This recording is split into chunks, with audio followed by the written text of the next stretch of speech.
come to wish on a star. That might not be such a bad idea. This is it, Jill. You know what I have to do. Why I have to do it. There's no turning back now. This is where our journey was leading us. Where it will end, for better or worse. I could pray to Metia for you. But you'll be all right, won't you, Clive? You always are. I did promise we'd watch the moon together. I'll be waiting.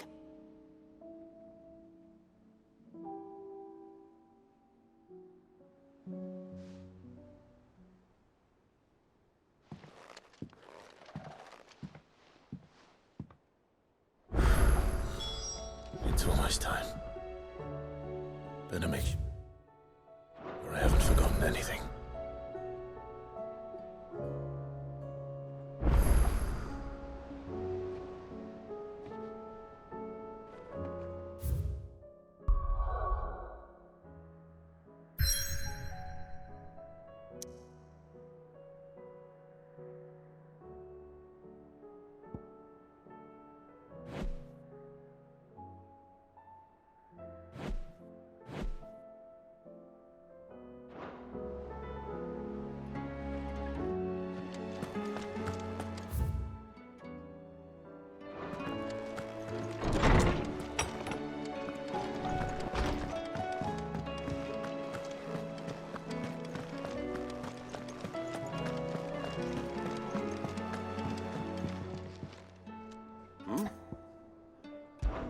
Clive, my boy! Rutherford informs me that we owe you our thanks. Hadn't intended for you to get involved, but such are the times we live in, huh? I would have done the same for anyone else. You're far too modest, Clive. You'd make a terrible nobleman. But tell me, is the realm truly in as dire a state as Rutherford suggests? From what little I saw, you were right to be worried. I suppose I should have expected the worst. But I was rather hoping the great and good of the realm might have things a little more under control. Alas, it seems that firm leadership is in short supply these days, and without it, the people are bound to lose their way. We must move quickly. But where do we start? True, the challenges that face us are many. But in my estimation, there are two key areas to be addressed before any other. The realm's armies and her larders. As you've seen firsthand, it's every man and woman for themselves out there. Certain cities have banded together to try and maintain some semblance of order, yes, but such cases are few and far between. And yet, the only remedy for the chaos that faces us is unity. A unity that transcends even the borders laid down by our ancestors. In short, if Storm does not stand together, she will fall apart. But how would one even begin to unite the realm? The armies, my boy. As I told you already, we begin by restoring order among the ranks of those sworn to maintain it. Sadly, I doubt I could convince even the lowliest gaggle of privates to dig a latrine together. But I do know someone the High Commanders have been known to listen to on occasion. Field Marshal Eugen Havel. I thought he was retired. He was, until an Akashic army tore through Randalar and killed most of the rank and file. There is no man alive more capable. Literally. And as luck would have it, I've already spoken with him on the matter. Of course you have. And he's agreed to help. On one condition. That he first speaks with you personally. Havel has always been a man of frustratingly rigid principle, and he has certain qualms about clasping arms with, well, with an outlaw. I extolled your many virtues as best I could, of course, but the old goat was adamant that he be allowed to appraise you in person. You don't mind, do you, my boy? Of course not. As long as chaos reigns, we will never build a better world. I'll do whatever it takes. And if the Field Marshal wishes to speak with me in person, then so be it. That's the spirit. I'll leave for Randalar at once. Would you send a Stolas? Of course. Rutherford is already in the Dalmekian capital. I'll have him tell Havel to expect you forthwith. Excellent. Thank you, Uncle. No, thank you, Clive.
Do you see that too?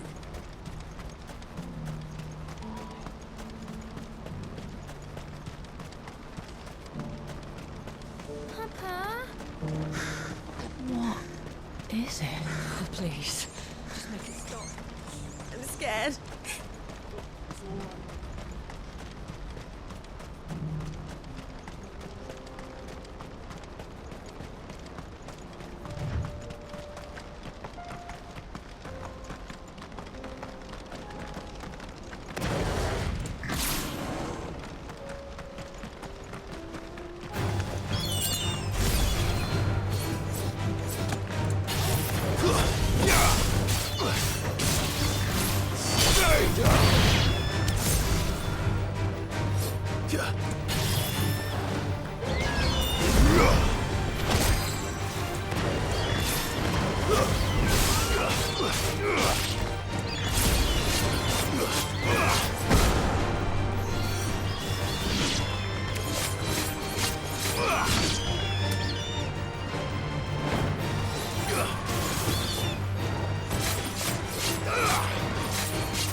Can't be Rutherford, can it?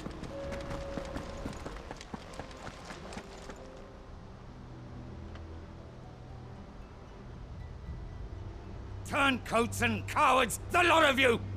If it's a fight you want, it's a fight you shall have! Allow me.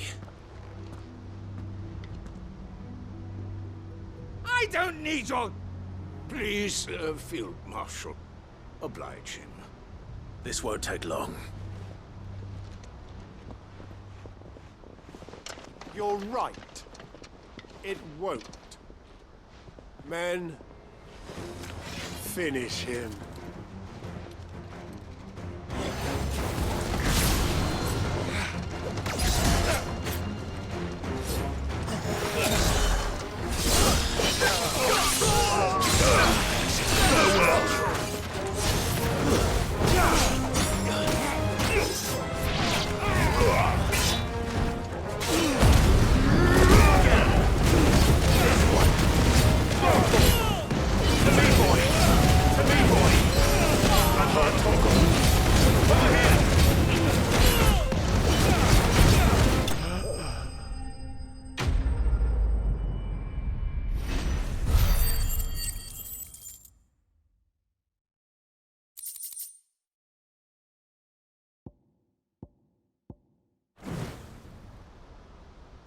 A little longer than I'd have liked.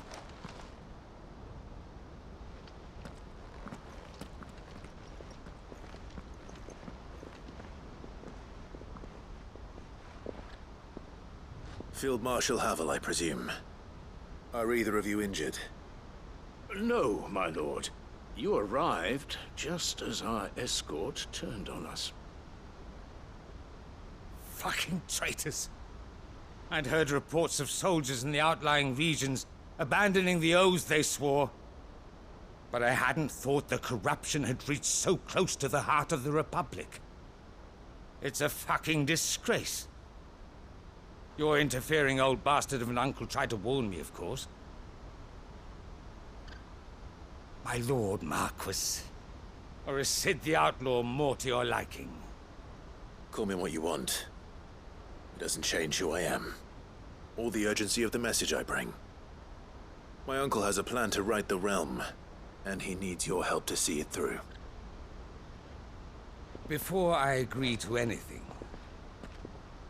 I'd have you answer one question. What do you stand to gain from all this?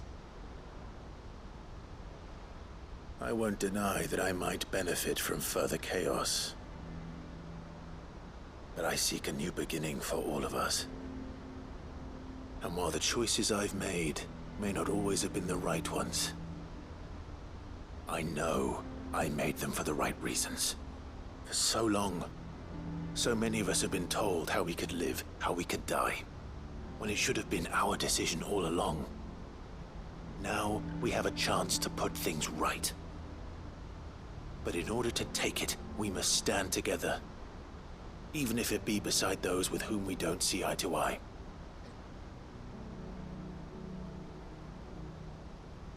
Certainly not the words I expected from an outlaw. But perhaps your uncle was right. You are no ordinary outlaw. I'll never hear the end of this. All right. I'll start by ordering my most trusted guard to bring the Dhalmekian fringes under control. Next, I'll make contact with my counterparts in the Imperial Army and see if I can't convince them to try and restore order in their own territory. Thank you, Field Marshal. But they are not the only ones we will need to convince. What do you mean? I don't doubt that I can bully some sense into a few generals. But those they answer to require a different kind of persuasion. And when it comes to honeyed words, well, we will need an envoy. One who can court even the most stubborn of statesmen. You, perhaps. I'm flattered. But I'm no diplomat either. And I have other problems to attend to. What we need is a skilled arbitrator. And I may know just the person. Is that so? And would he happen to be an outlaw too? Of a different kind, perhaps. Beggars can't be choosers. I suppose we'll all have to find a little of the outlaw in ourselves if we're to make it through this. Very well. Send your man to me right away. I shall.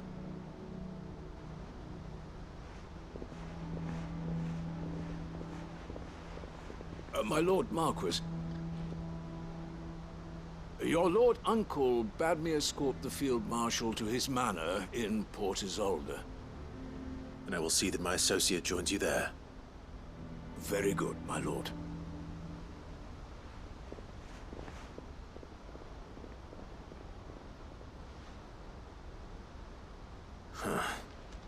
An envoy. I'm not sure I'm the man to talk anyone round. I can barely convince my brother to take his medicine. No. This is a job for someone with experience. Someone like Quentin. I hope I can convince him at least.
Quentin, I have a proposal for you. Do you now? Something tells me you'll be asking more of me than a cask of Gotand gold. Go on, then. Propose.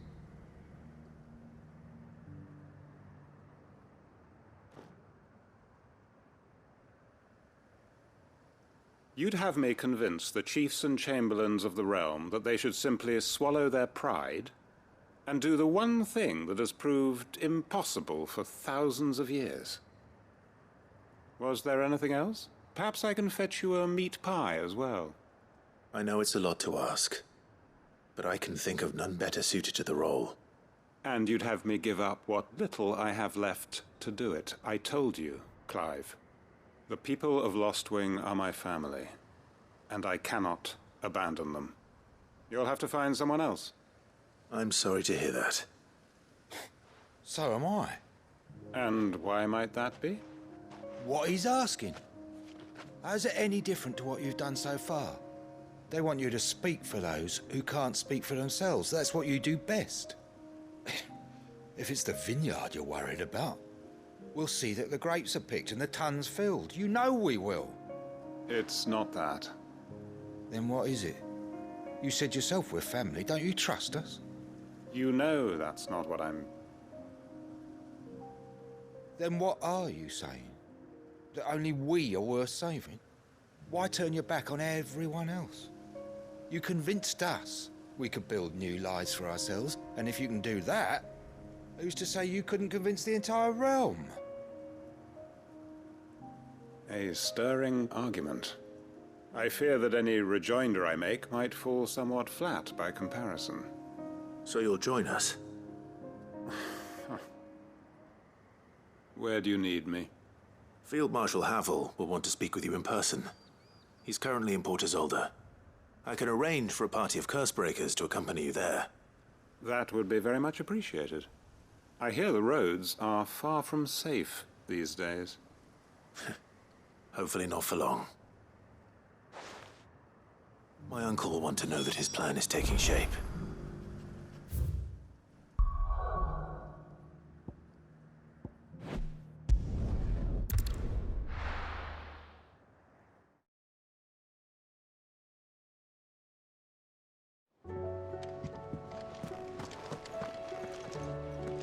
Uncle, I bring good news. The Field Marshal has agreed to your plan. Ha! Of course he has. I didn't doubt you for a moment, dear boy. Rutherford is accompanying him back to your manor in Port Isolde as we speak. They will await your return there. As will one other. One other? Who, exactly? Lord Havel was concerned that even if he could get the realm's armies to agree to an accord, he might not be as successful in convincing those with political power. He asked if I might have a solution, and I suggested a certain Imperial Lord Magistrate turned Liberator. One of your co-conspirators? Master Quinton would probably call me one of his, but yes. Another outlaw, then. Just the thing we need to put these rotten politicos in their places. Good thinking, Clive. I'm glad you approve. The more the merrier, eh? Uncle, assuming Havel and Quinton can solve our problem with the armies, you still haven't mentioned how we might manage the grain shortages. Oh, don't you worry, my boy. The 7 high houses will be seeing to that. They have all agreed to make the most generous of donations. Oh, of course, it did take a little persuasion, but luckily I had some unexpected help. From who? Why, you, my boy. Rumor has it that you rescued the Lady Ariane's head steward Rockford from a horde of bloodthirsty bandits. It was more of a handful. Well, the old battle axe was so pleased. She had a shipload of talents delivered to my private docks by the next new moon. And when the other houses saw the parsimonious old crone's purse strings finally loosen, they as good as tripped over themselves in the rush to follow suit. I'm happy to hear it. Now, I must be getting back to the manor. Join us there at your earliest convenience, would you? Of course, Uncle.